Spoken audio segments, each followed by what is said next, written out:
بسم الله الرحمن الرحيم. الحمد لله نحمده ونستعينه ونستغفره ونؤمن به ونتوكل عليه ونعوذ بالله من شرور أنفسنا ومن سيئات أعمالنا. من يهده الله فلا مضل له ومن يضلل فلا هادي له، ونشهد أن لا إله إلا الله وحده لا شريك له، ونشهد أن سيدنا وشفيعنا وحبيبنا وسندنا ومولانا محمدا عبده ورسوله، ونشهد أن عيسى ابن مريم عبد الله ورسوله وابن أمته وكلمته ألقاها إلى مريم وروح منه، وأن الجنة حق والنار حق. وصلى الله تعالى على خير خلقه محمد وعلى آله وأصحابه وأزواجه أجمعين، وبارك وسلم تسليما كثيرا كثيرا. أما بعد، فأعوذ بالله من الشيطان الرجيم. بسم الله الرحمن الرحيم. وإذ يرفع إبراهيم القواعد من البيت وإسماعيل ربنا تقبل منا إنك أنت السميع العليم. وقال الله تعالى في بيوت أن يذكر فيها في بيوت أن يرفع فيها اسمه في بيوت أذن الله أن يرفع فيها ويذكر فيها اسمه يسبح له فيها بالغدو والآصال رجال لا تلهيهم تجارة ولا بيع عن ذكر الله وإقام الصلاة وإيتاء الزكاة يخافون يوما تتقلب فيه القلوب والأبصار ليجزيهم الله أحسن ما عملوا ويزيدهم من فضله والله يرزق من يشاء بغير حساب. وقال الله تعالى وأن المساجد لله فلا تدعوا مع الله أحدا. وعن النبي صلى الله تعالى عليه وسلم أنه قال أحب البلاد مساجدها وأبغض البلاد أسواقها. صدق الله العظيم وصدق رسوله النبي الكريم، ونحن على ذلك لمن الشاهدين والشاكرين، والحمد لله رب العالمين. سبحانك لا علم لنا إلا ما علمتنا إنك أنت العليم الحكيم. اللهم انفعنا بما علمتنا وعلمنا ما ينفعنا. اللهم رب زدنا علما. رب اشرح لي صدري ويسر لي أمري واحلل عقدة من لساني يفقهوا قولي. إن الله وملائكته يصلون على النبي يا أيها الذين آمنوا صلوا عليه وسلموا تسليما. اللهم صل على محمد وعلى آل محمد كما صليت على إبراهيم وعلى آل إبراهيم إنك حميد مجيد. اللهم بارك على محمد وعلى آل محمد كما باركت على إبراهيم وعلى آل إبراهيم إنك حميد مجيد. اللهم صل على سيدنا محمد أفضل صلواتك وأشرف صلواتك وأعطر صلواتك وأزكى صلواتك وأحسن صلواتك بعدد معلوماتك ومداد كلماتك، كل ما ذكره الذاكرون وكل ما غفل عن ذكره الغافلون. وصل على جميع الأنبياء والمرسلين وعلى ملائكة المقربين، وصل على جميع المؤمنين والمؤمنات والمسلمين والمسلمات. محترم علماء اعظام، عزیز ساتھیو، دوستو، آج الحمدللہ اللہ رب العزت نے ہم کو اس مبارک مسجد میں جمع ہونے کا موقع عطا فرمایا ہے. رب ذوالجلال ہمارے جمع ہونے کو قبول فرمائے اور مسجد کے افتتاح کو ہمیشہ کے لیے ہدایت کا ذریعہ بنائے، مرکز ہدایت بنائے. لوگوں کو اس مسجد سے اور دنیا کے تمام مساجد سے ہدایت، اللہ کی ذات عالی کے ساتھ تعلق اور اللہ کے نبی صلی اللہ تعالیٰ علیہ وسلم کی سچی محبت اور اتباع نصیب ہو. مساجد کا مقصد صرف زینت اور صرف بلڈنگ اور صرف عمارت نہیں ہوتی ہے، بلکہ مساجد کا مقصد اللہ کا ذکر ہے. مساجد کا مقصد دین کی دعوت ہے. مسجد نبوی علیہ صحابہ الف تحید السلام کے اندر مسجد میں جو اعمال ہوتے تھے، وہ اعمال ہر مسجد میں زندہ ہو جائے، یہ ہماری مساجد کے بنیادی مقاصد میں ہے. مسجد یہ الحمدللہ ثم الحمدللہ حدیث پاک میں آتا ہے کہ مسجد متقین کا گھر ہے، انبیاء علیہم السلام کی مجلس ہے، اور جو مسجد میں آتا ہے وہ گویا کہ اللہ کی مجلس میں بیٹھتا ہے. اس سے مسجد میں آنے کے بعد انسان کی زبان پر کلمہ خیر کے سوا کوئی بات نہ رہے، اللہ کا ذکر ہو، اللہ کے حبیب صلی اللہ علیہ وسلم کے درود پاک ہو اور تعلق میں اللہ کی نسبتیں ہوں. یہی مسجد کی بنیاد بنانے کا مقصد ہوتا ہے. بزرگان محترم، یہ مسجد کیا ہے؟ نبی کریم صلی اللہ تعالی وسلم سب سے پہلے تو بیت اللہ شریف، دنیا کے اندر سب سے پہلا گھر، سب سے پہلی مسجد، دنیا کا سب سے پہلا انسان، سب سے پہلا نبی. اس سے معلوم ہوتا ہے کہ انسان انبیاء علیہم السلام کے بغیر اور انسان مساجد کے بغیر زندہ رہ ہی نہیں سکتا ہے. انسان کی بنیادی مقصد مساجد سے اور اس کے بعد نبی کریم صلی اللہ علیہ وسلم کے اور تمام انبیاء علیہم السلام کی تعلیمات سے وابستہ ہوں گی. ہم انبیاء علیہم السلام کی ذات عالی کے ساتھ وابستہ ہوں، آخری نبی کریم صلی اللہ علیہ وسلم کی تعلیمات کے ساتھ وابستہ ہوں اور مسجدوں سے ہمارا کنیکشن ہو، تو انشاءاللہ ثم انشاءاللہ جب دنیا کی ابتدا مسجد سے ہوئی ہے، دنیا کی انسانیت کی ابتدا حضرت آدم علیہ السلام سے ہوئی ہے، تو معلوم ہوتا ہے کہ انسان کی ابتدا اور انتہا اس وقت کامیاب ہوگی جبکہ اس کا تعلق ابتدا میں بھی اللہ سے ہو اور آخر کے اندر بھی جب وہ دنیا سے جا رہا ہو اللہ کر ہم سب کی زبان پر لا الہ الا اللہ محمد رسول اللہ ہو۔ بچہ جب پیدا ہوتا ہے تو پیدا ہوتے ہی اسلامی تعلیم کیا ہے؟ اسلامی تعلیم ہے کہ اس کی کان کے اندر اللہ اکبر اللہ اکبر اللہ اکبر اللہ اکبر اشہد ان لا الہ الا اللہ اشہد ان لا الہ الا اللہ، اللہ کی عظمت، اللہ کی بڑائی، اللہ کی کبریائی اور توحید اور نبی کریم صلی اللہ تعالیٰ علیہ وسلم کی رسالت کا پیغام اس کے دل و دماغ میں بٹھا دیا جائے۔ آپ سوچتے ہیں کہ بچہ آج پیدا ہو رہا ہے، وہ نہ سمجھتا ہے نہ بولتا، وہ کیا سمجھے گا؟ دوستوں کو بالکل کوری پلیٹ ہے، یہ کورا پلین کاغذ ہے، اس پر جو لکھ دیا جائے گا انشاءاللہ وہ مرتے دم تک رہے گا۔ اسلام کی تعلیمات کی کیا حکمتیں ہیں، پہلے ہی دن اس کے کان کے اندر اللہ کی عظمت اور بڑائی بٹھائی جاتی ہے، اللہ کے نبی صلی اللہ علیہ وسلم کی رسالت کی توحید کی دعوت دی جاتی ہے، رسالت کی دعوت دی جاتی ہے۔ لہذا ہر انسان کی ابتدا کلمہ توحید سے ہے، دنیا کی ابتدا بیت اللہ شریف سے ہے، انسان کی ابتدا سیدنا آدم علیہ السلام سے ہے، اور ہر انسان کی ابتدا پیدا ہوتے ہی اللہ کی عظمت اور کبریائی سے ہے۔ لہذا اب ہمارا زندگی کی ابتدا اور زندگی کی انتہا، اللہ کے ابتدا جس طرح اللہ رب العزت نے ہم کو مسلمانوں کے گھر میں پیدا فرمایا اور ابتدا میں ہمارے کانوں کے اندر اللہ کی عظمت اور اللہ کی بڑائی اتار دی گئی ہے، اللہ کرے درمیان کا زمانہ پورا کا پورا اسی عظمت الہی کے ساتھ گزرے، تعلیمات الہیہ کے ساتھ گزرے، سنت نبوی کی اتباع کے ساتھ گزرے، اور جب ہم دنیا سے جا رہے ہوں اور دنیا سے جانے کا وقت ہو، ہماری دنیا کے آخری دن ہو، اللہ کرے ہم سب کی زبان کے بعد لا الہ الا اللہ ہو، ایسی زندگی ہم گزاریں، ایسی زندگی گزارے کہ موت کے وقت کے اندر ہماری زبان پر اللہ پاک اپنے فضل سے اور اپنی رحمت سے ہماری زبانوں پر کلمہ شہادت جاری فرما دے۔ مسواک جو ہے مسواک، یہ حضور پاک صلی اللہ تعالیٰ علیہ وسلم کی بہت عظیم الشان سنت ہے، بہت محبوب سنت ہے۔ اس کی مداومت سے اور اس کے اوپر انشاءاللہ پابندی کے ساتھ عمل کرنے کی برکت سے مذکر الشہادت کہا گیا ہے۔ انشاءاللہ جس طریقے سے ہم پوری زندگی کے اندر مسواک کی پابندی کریں گے، اللہ پاک اس کی برکت سے موت کے وقت میں ہماری زبان پر کلمہ شہادت لا الہ الا اللہ محمد الرسول اللہ جاری فرمائیں گے۔ تو محترم بزرگوں، کہنے کا مقصد یہی ہے کہ جب دنیا کی ابتدا بیت اللہ سے ہو رہی ہے، حضور پاک صلی اللہ تعالی وسلم ہجرت فرما کر مدینہ منورہ تشریف لے جا رہے ہیں، پہلا قیام آپ کا قباء میں رہا ہے۔ قباء میں جانے کے بعد آپ نے کوئی گھر نہیں بنایا، سب سے پہلے مسجد قباء بنی ہے۔ مسجد قباء کی بنیاد مسجد نبوی سے پہلے ہے، اس لیے کہ حضور پاک صلی اللہ تعالی وسلم کا قیام ڈائریکٹ ہجرت کے بعد مدینہ منورہ میں نہیں رہا ہے، بلکہ ابتدا کچھ ایام، چاہے وہ 4 دن ہو 14 دن ہو، جتنے بھی مختلف روایتیں ہیں، آپ صلی اللہ تعالی علیہ وسلم کا قیام قباء میں رہا ہے۔ قباء میں جانے کے بعد آپ صلی اللہ تعالی وسلم نے سب سے پہلے جو فکر فرمائی ہے وہ مسجد کی فکر فرمائی، چنانچہ مسجد قباء کی بنیاد رکھی گئی ہے۔ پھر اس کے بعد مدینہ منورہ تشریف لائے۔ مدینہ منورہ تشریف لانے کے بعد نبی کریم صلی اللہ تعالی وسلم نے اپنے گھر کی کوئی فکر نہیں فرمائی، بلکہ سب سے پہلی فکر مسجد کی فکر ہوئی ہے۔ اور پھر نبی کریم صلی اللہ تعالی وسلم نے مسجد نبوی بنائی ہے، اللہ صاحب الف الف تحیۃ وسلام۔ اور پھر اس کے بعد الحمدللہ دنیا کے اندر مساجد کا سلسلہ شروع ہوا ہے اور آج تک جاری ہے۔ اللہ پاک سلسلے کو جاری فرمائے۔ مسلمانوں کے ایمان کی حرارت ہی ہوتی ہے کہ الحمدللہ وہ جہاں بھی جاتے ہیں سب سے پہلا ان کا کام ہوتا ہے مسجد و مدرسہ، مسجد و مدرسہ۔ اسی مسجد و مدرسے کی بنیاد کے اوپر ہمارے نوجوانوں کی تعمیر ہے، ہمارے نوجوانوں کی زندگی کی بنیادیں ہیں۔ لہذا مسجد اور مدرسہ بنا تو دیا گیا ہے، اب ضرورت اس بات کی ہے کہ ہم اپنے بچوں کو مسجد سے اور مدرسے سے متعلق کریں۔ مسجد خالی دیکھنے کے لیے نہیں ہے، مسجد کوئی میوزیم نہیں ہے، بلکہ مسجد میں آنے کے بعد سب سے پہلا عمل کیا ہونا چاہیے؟ سب سے پہلا عمل نبی کریم صلی اللہ تعالیٰ علیہ وسلم فرماتے ہیں اذا دخل احدکم المسجد فلیرکع رکعتین، مسجد میں داخل ہونے کے بعد سب سے پہلے اگر مکروہ ٹائم نہ ہو تو ہم 2 رکعت نماز پڑھیں۔ ہم مسجد میں آتے ہیں اور خدا نہ خاصہ جب ہم دیکھتے ہیں کہ جب مسجد کے اندر خاص کر نکاح کا وقت ہوتا ہے اور نکاح کی مجلس ہوتی ہے تو اللہ ہم سب کو معاف فرمائے، امت کو معاف فرمائے، اس وقت بالکل ایسا معلوم ہوتا ہے کہ ہم مسجد میں حاضر نہیں ہوئے ہیں بلکہ کوئی ویڈنگ ہال میں پہنچے ہیں۔ نہ مسجد میں داخل ہونے کے وقت میں مسجد کا آداب ہے، نہ مسجد میں داخل ہونے کے وقت میں جانے کے بعد 2 رکعت سنت کا اہتمام ہے، کچھ نہیں۔ آپ باتیں کرتے آ رہے ہیں، کوئی 2-4 ادھر کھڑے ہیں، 2-4 ادھر کھڑے ہیں، 2-4 5 ادھر کھڑے ہیں، اور جب مجلس شروع ہوتی ہے جمع ہو جاتے ہیں۔ اللہ ماشاء اللہ کوئی 2 رکعت نماز پڑھتا ہو۔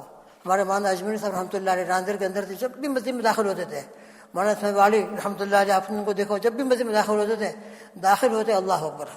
بس مومن کا کام ہی ہونا چاہیے کہ مسجد میں داخل ہونے کے بعد سب سے پہلا کام، اگر کوئی عمل مسجد میں ہو رہا ہو، البتہ کوئی بیان ہو رہا ہے اس میں ہم شرکت کر لیں بات الگ ہے، لیکن مسجد میں داخل ہونے کے بعد اگر مسجد میں مکروہ ٹائم نہیں ہے تو سب سے پہلا عمل مسجد میں داخل ہونے کے بعد باتوں کے بجائے تحیۃ المسجد ادا کی جائے. یہ تحیۃ المسجد ہے، مسجد کا حق ہے. لہذا مسجد صرف عمارتوں کا نام نہیں ہے، بلکہ مسجد کا مقصد ہوتا ہے اللہ کا تعلق ہمارے اندر پیدا ہو جائے، اللہ کی ذات عالی کے ساتھ نسبت پیدا ہو جائے. لہذا مسجد جو الحمدللہ بنی ہے، اللہ تعالیٰ جو مسجد بنی ہے اس مسجد کو قبول فرمائے، مرحوم جناب ولی بھائی کے لیے صدقہ جاریہ بنائے، اور جن لوگوں نے اس کے اوپر محنت کی، جس طریقے سے بھی محنت کی ہے، اللہ تعالیٰ ان کی بھرپور محنت کو قبول فرمائے. وَإِذْ يَرْفَعُ إِبْرَاهِيمُ الْقَوَاعِدَ مِنَ الْبَيْتِ وَإِسْمَاعِيلُ رَبَّنَا تَقَبَّلْ مِنَّا إِنَّكَ أَنْتَ السَّمِيعُ الْعَلِيمُ. سیدنا ابراہیم علیہ السلام اور سیدنا اسماعیل علیہ السلام نے کس اخلاص کے ساتھ بیت اللہ کی بنیاد بنائی ہوگی، اور جب بن چکی ہے تو ان کی زبان پر دعا تھی، ربنا تقبل منا انک انت السمیع العلیم. ہم بھی یہی دعا کریں کہ رب الجلال الحمدللہ مسجد کا وجود ہوا ہے اپنے فضل سے، اپنی رحمت سے. جس طرح اللہ پاک نے بیت اللہ کو قبول فرمایا، ہماری اس مسجد کو بھی اپنے بارگاہ عالی میں قبول فرما لے. اصل مقصد قبولیت ہے، قبول ہو جائے تو انشاءاللہ ہمارے لیے کامیابی ہے. تو اللہ پاک اس مسجد کو اور جتنی بھی مساجد ان تمام مساجد کو قبول فرمائے. دوستو بزرگوں، مسجدوں جو ہے ہدایت کا گھر ہوتی ہے، مسجدوں سے ہدایت ملتی ہے. مسجدوں میں آنے کے بعد جتنا ہو سکے ہمارا ٹائم اللہ کے کنیکشن کے ساتھ گزرے. ہم ذرا سوچیں ہم مسجد میں کتنا ٹائم دیتے ہیں، ہر ایک سوچے اپنے اپنے اعتبار سے.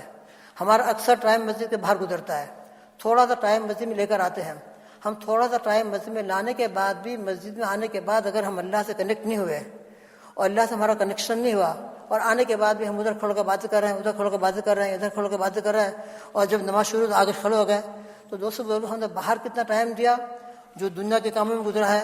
اور مسجد میں آنے کے بعد بھی اگر ہمارا ٹائم، جتنا ہم ٹائم لے کر آ رہے ہیں، وہ ٹائم بھی اگر مسجد میں آنے کے بعد اللہ کے ذکر کے اندر، تعلق مع اللہ کے اندر، اپنی موت اور آخرت کی فکر کے اندر نہ گزرے تو کہاں گزرے گا. اس لیے آج کل ہماری مساجد کے اندر جو دنیا کا شور شغب ہوتا ہے، مسجد میں آنے کے بعد ہم باتیں کرتے ہوئے آتے ہیں، باتیں کرتے ہوئے نکل جاتے ہیں، یہ بہت بڑا نقصان ہے، بہت بڑا نقصان ہے. مسجد میں آتے ہی بس ہمارا دل اللہ کے ساتھ مل جائے، کنیکشن اللہ کے ساتھ تعلق ہو جائے، اللہ کے ساتھ ہمارا تعلق قائم ہو جائے. بس مسجد میں آتے ادب کے ساتھ داخل ہوں، پہلے دانا پیر داخل کریں، بسم اللہ والسلام علی رسول اللہ صلی اللہ علیہ وسلم. مسجد میں داخل ہونے کی دعائیں وہ پڑھ کر داخل ہوں. بسم اللہ اللہم افتح لی ابواب رحمتک یا اللہم اغفر لی ذنوبی اعوذ باللہ العظیم وبوجہہ الکریم وسلطانہ القدیم، یہ بھی دعائیں آتی ہیں. اور پھر بسم اللہ دخلت وعلیہ توکلت ونویت سنت الاعتکاف. مسجد میں داخل ہوتے ہی ہمارے زبان کو بھی دعائیں ہوں، اللہ کے پیارے نبی صلی اللہ تعالی علیہ وسلم صلاۃ والسلام ہو، اور پھر ہم اللہم افتح لی ابواب رحمتک یہ دعا پڑھتے ہوئے داخل ہو رہے ہوں. اسی کہ مسجد میں اللہ کی رحمتیں نازل ہوتی ہیں. لہذا مسجدوں میں داخل ہونے کے بعد اگر ہم اللہ کی رحمت سے محروم رہے تو کتنا بڑا نقصان ہے. مسجد میں آنے کے بعد حدیث پاک میں آتا ہے کہ ہمارا جتنا ٹائم نماز کے انتظار میں گزرتا ہے، اس لیے کہتے یہ کہا گیا کہ مسجد میں آنے کے بعد ہم فوراً پہلی صف میں جگہ ہو تو پہلی صف میں آگے بیٹھیں، پیچھے نہ بیٹھیں. پیچھے بیٹھیں گے باتیں شروع ہو جائیں گی. آگے آ کر بیٹھیں اور اللہ کے ساتھ کنیکٹ ہو جائے، اللہ کے ساتھ تعلق شروع ہو جائے. اور آتے ہی سے اللہ کے ساتھ اذان اور اقامت کے درمیان کا جو ٹائم ہوتا ہے، حدیث پاک میں آتا ہے لا یرد الدعاء بین الاذان والاقامہ، اتنا قیمتی ٹائم ہوتا ہے کہ اذان اور اقامت کے درمیان دعا رد نہیں ہوتی. ہمارا یہ ٹائم اکثر بیشتر باتوں میں گزر جاتا ہے، الا ماشاء اللہ. اسے ہر ایک کوشش کرے، نیت کرے کہ مسجد میں آنے کے بعد فوراً ہم پہلی صف میں جگہ ہوگی تو پہلی صف میں بیٹھیں گے، آگے سے آگے جگہ میں بیٹھیں گے، پیچھے نہیں بیٹھیں گے. آنے کے بعد فوراً 2 رکعت اگر مکروہ ٹائم نہیں ہو تو مکروہ تہجد مسجد پڑھیں، سنت ادا کریں، اور بیٹھ کر اللہ کا ذکر ادا کریں اور دعائیں مانگیں. یہ دعا کے قبول ہونے کا وقت ہوتا ہے، دعا کے قبول ہونے کا وقت ہوتا ہے. ہمارا ٹائم باتوں میں گزر جاتا ہے. اس لیے مسجد میں آنے کے بعد اللہ کا ذکر ہو. من اظلم، مسجد میں آنے کا مقصد جو ذکر ہے وہ شروع ہو جائے. اس لیے دوستوں بزرگوں کو مسجدوں سے ہدایت ملنی چاہیے. مسجدوں میں جتنا ہمارا ٹائم گزرتا ہے، اعتکاف کی نیت کریں گے ہم تو اعتکاف کا ثواب ملے گا، ذکر کریں گے اس کا ثواب ملے گا، نوافل ادا کریں گے اس کا ثواب ملے گا. اور بھی مسجد کے اندر ماشاءاللہ جو حلقے ہوتے ہوں، دین کے مختلف حلقے ہوتے ہیں، ایمانیات کے حلقے ہوتے ہیں، تفسیر قرآن ہوتا ہے، درس حدیث ہوتا ہے، اور مسائل کے حلقے ہوتے ہیں. اگر اس قسم کے کوئی حلقے لگے ہوئے ہوں، تعلیم اللہ کی دین کی تعلیم ہو رہی ہے، اس میں ہم اپنے آپ کو شامل کریں اور اس نیت سے شامل ہوں کہ اس کے اندر جو باتیں ہم سنیں گے انشاءاللہ اس کو قبول کریں گے، اپنی زندگی میں لائیں گے. تو بہت دراصل بات یہی ہے کہ ہماری زندگیوں کے اندر مسجدوں کا جو مقصد ہے ہدایت، اللہ کے ساتھ تعلق، اپنی موت اور آخرت کی فکر، جتنا ہو سکے اپنی قبر کی تیاری اور آخرت کی تیاری. مسجد میں آنے کے بعد کم از کم ہمارا یہ ٹائم مسجد میں اللہ کے ساتھ گزرے. مسجد میں آنے کے بعد باتوں میں نہ گزرے، مسجد میں آنے کے بعد بیکار گپ شپ کو نہ گزرے. آج کا بہت بڑا فتنہ ہمارے ہاتھ میں موبائل ہے، بہت بڑا فتنہ ہے. ہم مسجد میں بیٹھے ہوتے ہیں، موبائل ہاتھ میں ہوتا ہے، مسجد میں بیٹھنے کے بعد بھی بس موبائل میں لگے ہوئے ہیں، اس سے کنیکشن اس سے کنیکشن میں اللہ سے، ہم اللہ سے نہیں جڑیں گے تو مسجد میں آ کر اللہ سے ہمارا تعلق نہیں ہو تو کہاں ہوگا؟ حالانکہ مومن تو یہ ہوتا ہے کہ مومن کا قلب ہر وقت اللہ کے ساتھ جڑا ہوا ہے، چاہے وہ مسجد میں ہو چاہے بازار میں ہو۔ اسے بازاروں میں جانے کے بعد بھی ایک مومن وہاں پہ اللہ کا ذکر کرتا رہے، بہت بڑی بات ہے الحمدللہ۔ تو بازاروں کے اندر بھی ذکر ہو اور مسجدوں میں ذکر ہو، تو اگر ہم مسجد میں آنے کے بعد بھی اللہ کو یاد نہ کریں اور مسجد میں آنے کے بعد بھی موبائل لے کے بیٹھے ہوئے ہوں، اس میں واٹس ایپ پر لگے ہوئے ہوں، اس سے باتیں ہو رہی ہیں، اس سے باتیں، مقصد کیا تھا؟ لوگوں سے باتیں کرنا کہ اللہ سے باتیں کرنا؟ اللہ کے نبی صلی اللہ تعالی وسلم پر درود پڑھنا یا لوگوں سے گفتگو کر کے اپنے وقتوں کو بیکار ضائع کرنا؟ اس لیے نیت کریں کہ مسجد میں آنے کے بعد فوراً بس اللہ کا ذکر کریں گے، تلاوت کریں گے، جتنا ہو سکے خاموشی کے ساتھ ادب کے ساتھ بیٹھیں گے، باتیں نہیں کریں گے، دنیا کی باتیں نہیں ہوں گی، ورنہ قیامت کی نشانی میں تو آیا ہے کہ دنیا کے اندر مسجدوں کی باتیں ہوں گی۔ حدیث میں آپ فرمایا لا تجالسوہم، نبی کریم صلی اللہ تعالیٰ وسلم نے اتنی تاکید کے ساتھ فرمایا کہ اگر مسجدوں میں بیٹھ کر مستقل باتیں ہو رہی ہوں تم ہرگز وہاں جا کر مت بیٹھنا، ہرگز وہاں مت، لا تجالسوہم، ان کا مت بیٹھو، تم اللہ کے ساتھ تعلق قائم کرو۔ اس سے مسجدوں سے ہدایت ملنی چاہیے، مسجدوں سے اللہ کے ساتھ تعلق پیدا ہونا چاہیے، اپنی گزشتہ زندگی پر ندامت ہو، توبہ استغفار کریں، آئندہ زندگیوں کے لیے اللہ سے ہدایت مانگیں، استقامت مانگیں، اپنے بچوں کو مسجدوں میں لانے کی کوشش کریں۔ نوجوانوں کا تعلق مسجد سے ہونا بہت ضروری ہے، یہی نوجوان ہمارے آئندہ کے لیے مسجدوں کا آباد کرنے والے ہیں۔ بوڑھے لوگ تو سب چلے جائیں گے، ہم نے دیکھا کتنے چلے گئے بیچارے، اور جا ہی رہے ہیں۔ تو ان نوجوانوں کو ہم مسجد سے متعلق کرنے کی کوشش کریں۔ ماشاءاللہ اس نسبت سے مدرسے میں محنت ہوتی ہے، جماعت میں محنت ہوتی ہے، جماعت میں نکالا جاتا ہے، ہالیڈے کے اندر نکالا گیا ہے، اور اسی مقصد کے لیے کیا کیا الحمدللہ ذکر کی مجالس ہوتی ہے وغیرہ وغیرہ۔ مقصد یہ ہوتا ہے کہ ہمارے نوجوانوں کا کنیکشن تعلق مسجد سے ہو جائے، اور مسجدوں میں آنے کے بعد پھر صحیح تعلق اللہ سے ہو، باتوں میں نہ ہو، بیکار باتوں کے اندر ہمارا ٹائم نہ گزر رہا ہو، بلکہ اللہ کی یاد میں گزر رہا ہو، اپنی آخرت کی فکر میں گزر رہا ہو، گزشتہ زندگی پر ندامت کے ساتھ گزر رہا ہو، اور توبہ استغفار کے ساتھ ہم مشغول ہوں۔ ان مقاصد کو ہم لے کر مسجد میں آئیں گے، اور مسجد نبوی کے جو اعمال ہیں اللہ کر ہمارے مساجد میں زندہ ہو جائیں، ان تمام اعمال کے ساتھ ہماری مسجد آباد ہو جائیں، تو حقیقت میں مسجد کی آبادی یہی ہے۔ اسے نیت کرے کہ ہم شادی کے موقع پر مسجد میں آئے ہوں یا دیگر مواقع پر آئے ہوں، خالی مسجدوں میں آنے کے بعد مسجد کو دیکھ کر نکل نہ جائے، بلکہ مسجد میں آنے کے بعد سب سے پہلے 2 رکعت نماز پڑھیں، اگر مکروہ ٹائم نہ ہو تو۔ اگر مکروہ ٹائم ہو تو حدیث میں آتا ہے اذا مررتم بریاض الجنہ فارتعوا، مسجدیں کیا ہیں؟ اللہ کی دنیا کے اندر جنت کے باغات ہیں۔ حدیث میں آتا ہے اذا مررتم بریاض الجنہ فارتعوا، جب تم جنت کے باغوں پر سے گزرو تو چل لیا کرو۔ صحابہ نے پوچھا عمر ریاض، اللہ کے رسول جنت کے باغات کیا ہیں؟ فرمایا مساجد اللہ کی مسجدیں جو ہیں جنت کے باغات ہیں۔ آپ مسجد میں پہنچ گیا گویا کہ جنت میں پہنچ گیا آپ، گویا کہ لہذا مسجد میں آنے کے بعد فرماتے ہیں آپ صاحب مسجد میں آنے کے بعد چل لیا کرو۔ صحابہ نے پوچھا چرنا کیا ہے؟ تو نبی کریم صلی اللہ تعالیٰ علیہ وسلم فرمایا کہ چرنا یہ ہے کہ تمہاری زبان پر سبحان اللہ، الحمدللہ، لا الہ الا اللہ واللہ اکبر، یہ کلمات طیبات ہو، باتیں نہ ہو، بیکار وشرب نہ ہو، اور موبائل کے اندر مشغول نہ ہو، بلکہ سبحان اللہ تیسرا کلمہ پڑھتا رہے، چوتھا کلمہ پڑھتا رہے، قرآن پاک کی تلاوت کریں۔ مسجد میں آنے کے بعد یہ مقصد حاصل ہو رہا ہے تو الحمدللہ مسجد سے ہدایت ملے گی، مسجد کی برکت سے رحمتیں ملیں گی، مسجد کی برکت سے اللہ سے تعلق پیدا ہوگا، مسجد کی برکت سے نبی کریم صلی اللہ تعالیٰ علیہ وسلم ہم بیٹھ کر درود شریف پڑھیں گے، اللہ کے نبی صلی اللہ تعالیٰ علیہ وسلم سے کنیکشن پیدا ہوگا۔